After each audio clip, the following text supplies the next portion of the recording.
എന്ത് പറ്റി? കൊറേ കാലമായാലും ഇങ്ങോട്ടൊക്കെ വന്നിട്ട്. കാര്യമുള്ളപ്പോ വന്നാ മതിയല്ല. എന്താ ഇപ്പൊ കാര്യം? എന്നും ഇങ്ങനെ അടിയും പിടിയും കുത്തും ഒത്തൂർപ്പായിട്ട് ഈ ചേരിയിൽ ഇങ്ങനെ കൂലിപ്പയെടുത്ത് തറന്നാ മതിയാ? അത് പറഞ്ഞ് മനസ്സിലാക്കാനാണ് ഇപ്പൊ ഇങ്ങോട്ട് വന്നത്. അല്ല, നിനക്കൊന്ന് കെട്ടിക്കൂടെ? ഒന്നേ കെട്ടു. അത് നല്ല തൊട്ട് മേടിച്ച് എന്നെ കെട്ടും. നല്ല സെറ്റപ്പ് ഉണ്ടാവുമ്പോ മതിയടേ. എങ്കിലൊരു സെറ്റപ്പ് ഉണ്ട്. ഒന്ന് പോടെ.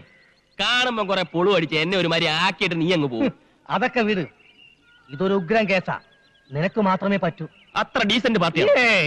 നീ എത്രയാ പ്രതീക്ഷിക്കുന്നത്? ഒരു 20-25,000 രൂപ. 25,000 രൂപ? കുറച്ചു കൂടി പോയി. നമുക്ക് സംസാരിച്ചുറപ്പിക്കാം.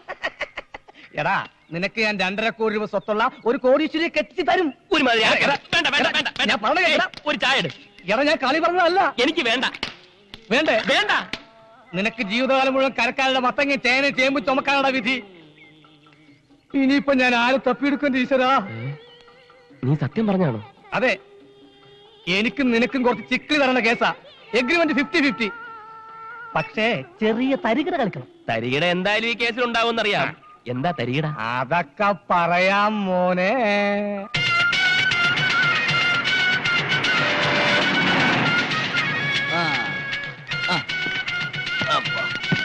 കണ്ണപ്പാ, ഇവിടെ വാ, ഇവിടെ വാ.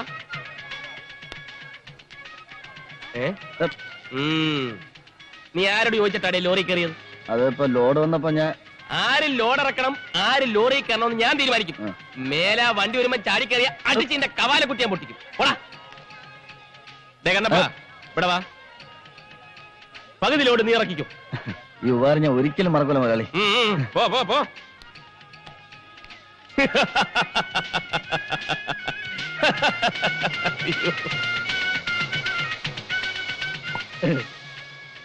മച്ചാനെ, മച്ചാനെ,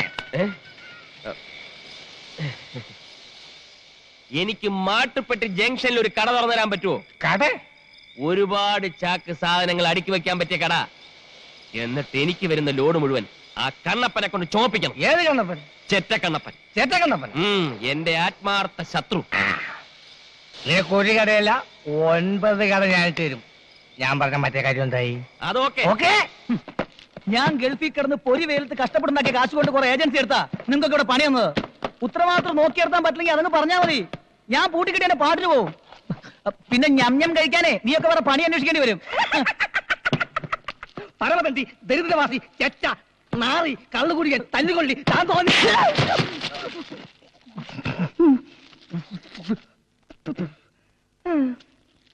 എന്താ ഇത്? അങ്ങനെ ഒരു ചെക്കനെ കിട്ടിയെന്ന് ഞാൻ പറഞ്ഞു വരികയായിരുന്നു. എങ്കിൽ പിന്നെ ഇങ്ങനെ ഒരു അടി കിട്ടാൻ നോക്കണ്ടായിരുന്നോ? അത് ശീലമായി പോയി. എന്റെ 50,000 അതൊക്കെ തരാം. പക്ഷെ അതിനു മുമ്പ് എന്റെ എല്ലാ പ്ലാനിങ്ങുകളും താൻ വ്യക്തമായിട്ട് അറിഞ്ഞിരിക്കണം. ആദ്യം അവരുടെ കല്യാണം, അത് കഴിഞ്ഞ് വധൂവരന്മാർ ആദ്യ രാത്രിയുടെ ലഹരിയിലേക്ക് മുഴുകുമ്പോ. ഓ മതി, നിർത്ത്. എന്തു പറ്റി? എനിക്ക് നാണാവുന്നു. അയ്യേ, അതിന് ഞാൻ അവരുടെ കിടപ്പറയിലേക്ക് അല്ല കടന്നു ചെല്ലുന്നത്. അല്ലേ? അല്ല, ഞാൻ ഒരുപാട് പ്രതീക്ഷിച്ചു. പിന്നീട് ആ പ്രഭാര പ്രഭുവിന്റെ അടുത്തേക്ക് ഞാൻ ചെല്ലും. എന്നിട്ട് ഞാൻ ഉറക്കെ വിളിച്ചു പറയും, തന്റെ മകൾ കെട്ടിരിക്കുന്ന ഒരു തെണ്ടിയാണെന്ന്. ഇത് പുറത്തു പറഞ്ഞ തല്ലുകൊള്ളില്ലേ? കൊള്ളും. പോലീസ് പിടിക്കില്ലേ? പിടിക്കും. ചിലപ്പോ 1-2 മാസം ജയിലിൽ കിടക്കേണ്ടതായിട്ടും വരും. അതിനൊക്കെ കൂടി ഈ 50,000 രൂപ നല്ല ചോള പോലെ തനിക്ക് അങ്ങോട്ട് തരുന്നത്. എനിക്ക് തരണ്ട. കാശ് കിട്ടിട്ട് എന്താ കാര്യം? അനുഭവിക്കാൻ ആളില്ലെങ്കിൽ തീർന്നില്ലേ? ഇതുപോലൊരു ചതിക്ക് കൂട്ടുനിന്ന ആ തെണ്ടി പ്രഭു എന്നെ എടുത്തിട്ട് പൂശും. ബാക്കി ജീവൻ ആ മച്ചാനും എടുക്കും. കരയാതെ, അങ്ങനെ ഒന്നും ഉണ്ടാവില്ല. അതിനു മുമ്പ് നിന്റെ ജീവൻ ഞാൻ എടുക്കും. ഇല്ല, നിങ്ങൾ പറഞ്ഞ ഒരാളെ എനിക്ക് കിട്ടിയിട്ടില്ല. ഇനി അഥവാ കിട്ടിയിട്ടുണ്ടെങ്കിൽ തന്നെ അവനെ ഇട്ട് വിട്ട് തരികേയില്ല. മനോര, നീ വിട്ടുതരില്ല? ഇല്ല ഇല്ല. ഇയാക്കെന്താ ചെവി കേട്ടൂടെ? ഇല്ല ഇല്ല ഇല്ല.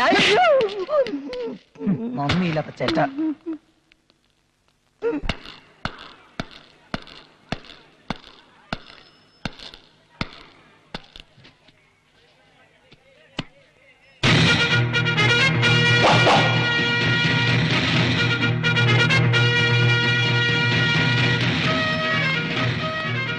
எவ்வளவு நோக்கி இருக்கிறா களி?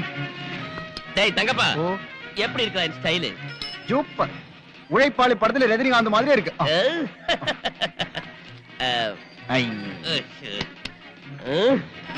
உழைப்பாளி இல்ல, இறைப்பாளி. டேய் சின்னசாமி, ഒരു ഫിൽറ്റർ വെൽ. എന്താ മച്ചാനെ, ഇത് പണിക്കൊന്നും പോണില്ലേ? കൂലിപ്പണിയൊക്കെ അങ്ങ് നിർത്തി. അലവലായി. ഇവിടെ കാണും ഒരുപാട് ചരക്കിറക്കാൻ പറ്റുന്ന കടകൾ വല്ലതും വിൽക്കാനുണ്ട്. എന്താ ചിരിക്കുന്നത്? എനിക്ക് വാങ്ങാനാ. എന്താ ലോട്ടറി വല്ലതും അടിച്ചോ? ആ, അടിച്ച പോലെ തന്നെ. ഒരു 50 ലക്ഷം രൂപ മുടക്കിയാ ആ കട ഇങ്ങ് വാങ്ങാം. 50 ലക്ഷമോ? ഒരു 2.5 കോടി വരെ മുടക്കാൻ ഞാൻ തയ്യാറാ. ഇവനെന്തേ വട്ടായോ? മുനിയാണ്ടി, എന്റെ കടയിൽ ചരക്കിറക്കുന്ന പണി നിനക്കും നിന്റെ യൂണിയൻ തന്നിരിക്കുന്നു. എങ്ങനെയുണ്ട് ഈ സ്റ്റൈൽ? മാച്ച് ഉണ്ടോ? മാച്ചൊക്കെയാണ്. ഇതിട്ടോണ്ട് വേണം എനിക്ക് പെണ്ണ് കാണാൻ പോവാൻ. അതെ, ഒരു ചെറിയ പ്രശ്നമുണ്ട്. ഒന്നും വന്നേ. അതെ, പ്രശ്നമെന്ന് പറഞ്ഞാ വേറൊരുത്തൻ എന്നെ പറഞ്ഞു പറ്റതാ.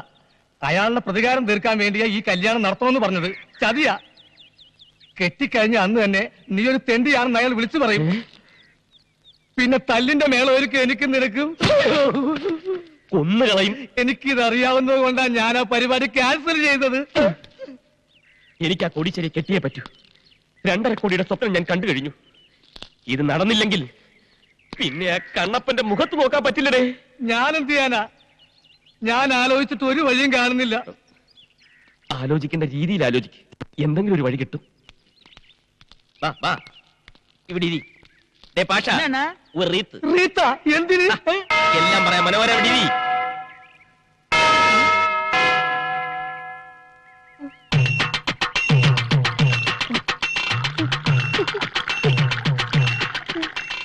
ഈ റീത്ത് എനിക്ക് ഇഷ്ടമായി. ഈ റീത്തിന്റെ കൂടെ തൊട്ട് നിൽക്കാൻ ഒരു പൂച്ചണ്ട് കിട്ടുവാ. അതൊക്കെ പുറകെ വരും. ഇതങ്ങോട്ട് പിടി. ആ കുടി. എനിക്കൊരു ബുദ്ധി തെളിയുന്നുണ്ട്. ബുദ്ധി അത് കളാ. അത് ഈ തലയിൽ എങ്ങനെ വരാനാ? ബുദ്ധിയല്ല, കെണി. കെണി. കെണിയ? ആ കുശാഗിന്റെ ബുദ്ധി. ഞാൻ ആദ്യം പറഞ്ഞ പെണ്ണിനെ നീ കിട്ടുന്നില്ല. പിന്നെ പകരം ഇതേ ബുദ്ധി ഉപയോഗിച്ച് നമ്മൾ തൊട്ടടുത്ത വീട്ടിൽ കയറുന്നു. ആ വീട്ടിലെ കോടീശ്വരനായ മരമണ്ട തന്തയെ വളക്കുന്നു. അയാളുടെ സുന്ദരിയായ ഒരു മകളെ മച്ചാൻ സ്നേഹിക്കുന്നു, അതിൽ വിജയിക്കുന്നു, പിന്നെ കെട്ടുന്നു. ഒരു 100 റെത്ത്. പക്ഷെ കെട്ട് കഴിഞ്ഞ ഒരു 5 ലക്ഷം രൂപ നീ കമ്മീഷനായി തരണം. നീ എന്താ ആലോചിക്കുന്നേ? എന്നാലും കുറെ കാലം കഴിയുമ്പോ ഞാനൊരു കൂലിയാണെന്ന് അറിഞ്ഞാലും മാക്സിമം അറിയാതിരിക്കാൻ നോക്കണം. പിന്നെ അറിയുമ്പോഴേക്ക് മൊത്തം അടിച്ചിരുത്തോണ്ട് മുങ്ങിയിരിക്കണം. വാ, അടുത്ത ബസ്സിൽ പുറപ്പെടാം. ബസ്സാ? ഈ നിമിഷം മുതൽ മറ്റാ കോടീശ്വരനാണ്. കോടീശ്വരൻ. Coat must, tie must, suit must, driver must. ഇത്രയും കാര്യങ്ങൾ മസ്റ്റാണ്. മസ്റ്റാണ്. എന്നാൽ ഉണ്ണികൃഷ്ണൻ മസ്റ്റ്. നല്ല മനസ്സോടെ ഡീസന്റ് ആയിട്ട് നടക്കുമ്പോ തല്ല് കിട്ടണ നാടേത്. എന്നോടൊന്നും പറയണ്ട. മച്ചാനെ, ഈ ചതിക്കെങ്ങാനും കൂട്ടു നിന്നെന്ന് പറഞ്ഞ അച്ഛൻ എന്നെ കൊന്നുകളയും. ചേരിയിലെ പെണ്ണുമായി നീ പ്രേമത്തിലാണെന്ന് നിന്റെ അച്ഛൻ അറിഞ്ഞാലോ? ആ പെണ്ണിനെ പ്രേമിച്ച് പറ്റിക്കാൻ വേണ്ടി അവളുടെ പുറകെ നടക്കുകയാണെന്ന് റൗഡി രാജപ്പനോട് ഞാൻ പറഞ്ഞാലോ? ആ രാജപ്പനെയും തങ്കപ്പനെയും നിന്റെ അച്ഛന്റെ അടുത്തേക്ക് പറഞ്ഞു വിടട്ടാ. ഞാൻ പോയാൽ വിളിക്കട്ടെ മച്ചാനെ. നീ ചെല്ലു മനോഹര. ഞാൻ ക്യാഷ് ആയിട്ട് വല്ല സഹായം ചെയ്താ പോരെ? അതും വേണം. പിന്നെ മറ്റു ചില ചെറിയ ചെറിയ സഹായങ്ങളും ചെയ്തു തന്നെ. ഒരു ചെറിയ കാറ്, ചെറിയ ചെറിയ ഡ്രസ്, ഒരു ചെറിയ ഡ്രൈവർ. ഡ്രൈവർക്ക് ഞാനവിടെ പോവും. പറയുമ്പോ മറ്റൊന്നും തോന്നരുത്. ഇപ്പൊ നിന്നേക്കാ പറ്റിയ ഒരു ഡ്രൈവറെ എനിക്ക് കിട്ടാൻ പ്രയാസമാണ്. ഞാനോ? അതെ, നീ എന്റെ കൂടെ ഉണ്ടെങ്കിൽ ഈ കാശുകാരുടെ സ്റ്റൈലും കാര്യങ്ങളൊക്കെ നിനക്ക് എനിക്ക് പറഞ്ഞുതരാൻ കഴിയും. വളരെ ഈസി ആയിട്ട് നിനക്ക് ചെന്താമരയെ കെട്ടാനുള്ള വിദ്യ ഞാൻ പഠിപ്പിച്ചു തരികയും ചെയ്യാം. അച്ഛനറിഞ്ഞാലോ? എടാ മണ്ടൂസേ, നീ കെട്ടി ഒരു കൊച്ചു ഉണ്ടായ ശേഷം നിന്റെ അച്ഛൻ അറിയും. അതിനുള്ള വഴിയൊക്കെ മച്ചാന്റെ കയ്യിലുണ്ട്. അതിന്റെ സ്പെഷ്യലിസ്റ്റ് ആണ് മച്ചാൻ. എന്നാ പിന്നെ ഞാൻ വരാം. വേറെ മാർഗം ഇല്ലാത്തോണ്ടാണ് ഞാൻ. എന്നാ നമുക്ക് പുറപ്പെടാം. നിക്ക്, ഈ വേഷം ഇട്ടോണ്ടാ നീ ആ വീട്ടിൽ പോണത്? എങ്ങനെയുണ്ട്? നല്ല തറപ്പാണ്ടി ലുക്ക്. പോരാത്തതിന് അവന്റെ ഒരു വീരപ്പ മീശയും ഒരു വീതുളി കൃതാവും. ഇതൊന്നും ശരിയല്ലല്ലേ? പിന്നെ ഞാൻ എന്താ ചെയ്യേണ്ടത്? നിന്റെ ഈ മൊത്തം സെറ്റപ്പ് ഒന്ന് മാറ്റണം. എന്നിട്ടൊരു ചെത്ത് സ്റ്റൈലാക്കി തരാം ഞാൻ. ഗട്ടർ സൂക്ഷിച്ചു പോടേ.